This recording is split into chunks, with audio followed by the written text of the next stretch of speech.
当然你饿了吧？快去做油泼面。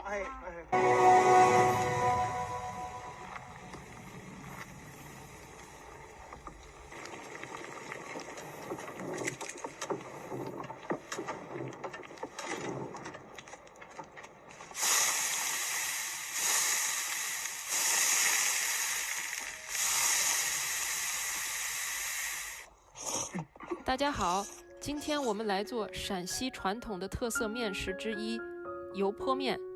拿几根香菜洗净切碎，1根青葱洗净切成葱花，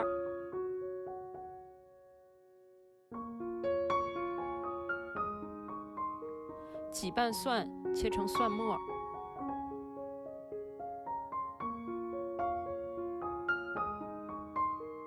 放在一旁备用。做一大锅开水，把面条和自己喜爱的青菜一起放入锅中煮。这里用的是小油菜，用铲子搅拌一下，以防面条粘在锅底。面和菜煮熟后，捞入碗中备用。在碗中加1小勺生抽，1小勺老抽，半小勺黑醋，按照自己的口味接着加入香菜、葱、蒜末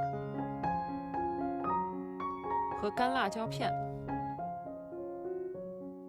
拿一个平底锅中倒入2大勺油，加热至油开始冒泡，最后把油倒在面上，用筷子搅拌均匀。